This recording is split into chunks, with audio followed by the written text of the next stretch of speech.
Welcome to my channel Madhu's education let's. This is your Madhusudan. ఈరోజు ఈ వీడియోలో ఏపీ ఇంటర్కి సంబంధించినటువంటి ఎగ్జామినేషన్ పేపర్స్ కరెక్షన్ జరుగుతున్నాయి కాబట్టి అసలు ఇంటర్ రిజల్ట్స్ అనేది థర్డ్ వీక్లో వస్తుంది అంటున్నారు. దానికి థర్డ్ వీక్ కన్నా ముందు వచ్చే అవకాశం కూడా ఉందని కొంతమంది అంటున్నారు.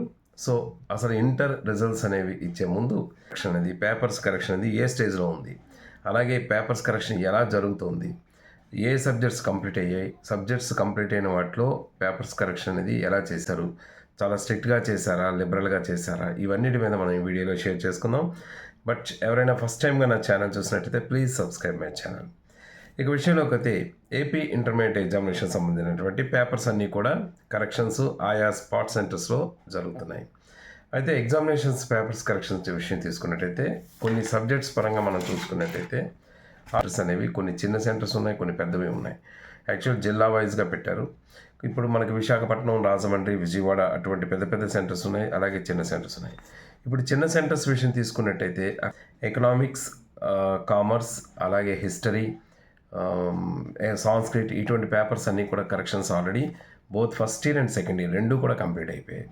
ఫస్ట్ ఇయర్ మ్యాథమెటిక్స్ ఆల్మోస్ట్ చాలా సెంటర్స్లో కంప్లీట్ అయిపోయింది. సెకండ్ ఇయర్ మ్యాథమెటిక్స్ అనేది జరుగుతున్నది. కెమిస్ట్రీ, బాటనీ, ఫిజిక్స్ ఈ విషయానికి వస్తే ఇవి కూడా ఫస్ట్ ఇయర్ కంప్లీట్ అయిపోయి సెకండ్ ఇయర్ పేపర్స్ అనేవి కరెక్షన్ జరుగుతున్నట్టుగా మనకి ఇన్ఫర్మేషన్ అయితే ఉంది. అయితే ఇవన్నీ కూడా ఒక మిడిల్గా ఉన్నటువంటి కొన్ని సెంటర్స్లో. బట్ మేజర్ సెంటర్స్ ఏవైతే విజయవాడ, రాజమండ్రి, విశాఖపట్నం ఇటువంటి పెద్ద సెంటర్స్లో చాలా పేపర్స్ వచ్చాయి. సో ఇక్కడ ఇంగ్లీష్ పేపరు, మ్యాథమెటిక్స్ పేపర్కి అటువంటి పేపర్స్కి కరెక్షన్ చేయడానికి ఎగ్జామినర్స్ చాలకపోవడం వల్ల సెంటర్స్లో ఎవరైతే పేపర్ కరెక్షన్స్ కంప్లీట్ అయిపోయాయో వాళ్ళందరినీ కూడా పెద్ద సెంటర్స్కి రమ్మని కూడా గవర్నమెంట్ అక్కడ ఎక్కువ ఉంది కాబట్టి పెద్ద సెంటర్స్కి రమ్మని కూడా బోర్డు నుంచి వాళ్ళకి కవర్ వస్తున్నట్టుగా తెలుస్తుంది. ముఖ్యంగా మ్యాథమెటిక్స్, ఇంగ్లీష్ వంటి పేపర్స్కి అయితే ఇప్పటికీ చాలా రిక్వైర్మెంట్ అయితే ఉన్నదంటే ఇది పేపర్స్ ఉన్నటువంటి ఇంతవరకు ఏ స్టేజ్లో పేపర్ కరెక్షన్ జరిగింది అనేది ఇది దీనికి సంబంధించిన ఇన్ఫర్మేషన్. ఇకపోతే పేపర్ కరెక్షన్ ఎలా జరుగుతుందని చూస్తే ఆల్మోస్ట్ ఇప్పటి వరకు మనకు తెలిసిన ఇన్ఫర్మేషన్ ప్రకారంగా ప్రతి పేపర్ను కూడా నార్మల్గానే యాజ్ పర్ కీ ప్రకారం చూసుకుని దిద్దుతున్నారని తెలుస్తుంది. చాలా వరకు చాలా పేపర్స్ కీని సపోర్ట్గా తీసుకుంటూ కీ ప్రకారంగానే వాళ్ళకి ఇచ్చే ఇన్స్ట్రక్షన్స్ ప్రకారంగా దిద్దుతున్నారు. బట్ అలా అని కీ ప్రకారంగా దిద్దుతున్నారంటే జస్ట్ మీరు రాసే మ్యాటర్లో కంటెంట్ ఉంటే డెఫినెట్గా వాళ్ళు మ్యాక్సిమం మార్క్స్ మాత్రం వేస్తున్నారు.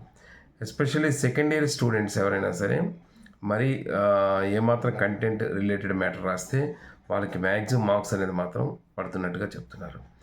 ఇక దగ్గరలో బార్డర్లో ఎవరికైనా మార్క్స్ వచ్చే వాళ్ళ పరిస్థితి ఏంటంటే బార్డర్లో వచ్చేటప్పుడు ఒక 1 or 2 మార్క్స్, ఒక 2-3 మార్క్స్ వరకు ఉన్న వాళ్ళకైతే బార్డర్లో వచ్చే వాళ్ళకి మ్యాక్సిమం మార్క్స్ అనేది వాళ్ళకి వేస్తూ పాస్ చేస్తున్నారు. ఎందుకంటే మనకి ఎక్కువ మంది బార్డర్లో పెట్టి విడిచిపెడితే ఖచ్చితంగా వాళ్ళు పేపర్ రివాల్యుయేషన్కి వెళ్తారు, లేదా రీకౌంటింగ్ కానీ రీవాల్యుయేషన్ కానీ వెళ్తారు. రీవెరిఫికేషన్కి ఎప్పుడైతే వెళ్ళారో ఆటోమేటిక్గా అది ఏ కారణం చేత మిస్టేక్ జరిగితే మళ్ళీ పేపర్ దిద్దే ఎగ్జామినర్కే ప్రాబ్లం ఉంటుంది. కాబట్టి వీలైనంత వరకు ఆ దగ్గరలో బార్డర్లో ఉండే వాళ్ళని మాత్రం మ్యాక్సిమం పాస్ చేస్తున్నట్టుగానే మనకు తెలుస్తుంది. కాబట్టి ఇక రిజల్ట్ ఎప్పుడు వస్తుంది అని అనుకుంటే మనకు ఆల్రెడీ పేపర్స్లో థర్డ్ వీక్ ఆఫ్ ఏప్రిల్ అని చెప్పారు. థర్డ్ వీక్ ఆఫ్ ఏప్రిల్ 3వ వారంలో వస్తున్నట్టుగా మనకు చెప్పారు. బట్ ఇప్పుడు ఇక్కడ పేపర్ కరెక్షన్ ఎలా జరుగుతుందంటే ఒకవైపు పేపర్ కరెక్షన్ జరుగుతూనే స్క్రూట్నీ అక్కడ అయిపోతుంది, కోడింగ్ అయిపోతుంది. ఈ మీకర్ షీట్ మీద ఉండే ఓఎంఆర్ షీట్లో పార్ట్ 3 అడుగు ఉంటుంది.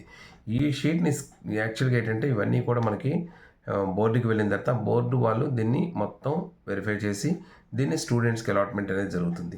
బట్ ఈ ప్రాసెస్ అంతా లేట్ అవ్వకూడదని చెప్పేసి ఇక్కడే ఓఎంఆర్ షీట్లో ఉన్నటువంటి పార్ట్ 3ని కట్ చేసి దాన్ని ఓన్లీ పార్ట్ 3 మొత్తాన్ని స్కాన్ చేసి బోర్డుకి పంపించేస్తున్నారు. అంటే ఇక్కడ పేపర్స్ అయిపోయిన వెంటనే పార్ట్ 3 అనేది అక్కడికి వెళ్ళిపోతుంది. ప్యారలల్గా వెళ్ళిపోవడం వలన చాలా టైం సేవ్ అవుతుంది.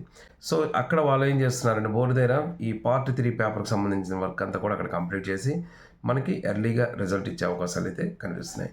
సో ఇప్పుడున్న దీని ప్రకారంగా చూసుకున్నట్టయితే 3వ వారంలో అన్నారు, కానీ అవసరమైతే 2వ వారం చివరిలో కూడా వచ్చే అవకాశాలు అయితే కనిపిస్తున్నాయి. బట్ ఏది ఏమైనా ఇప్పటికున్న స్టేటస్ అయితే ఇది. ఇంకా ఫర్దర్గా ఏమైనా అప్డేట్స్ ఉన్నట్టయితే తప్పకుండా నాకు తెలిసిన సమాచారం మీకు నా వీడియో ద్వారా మీకు షేర్ చేస్తాను. Thank you so much for your watching.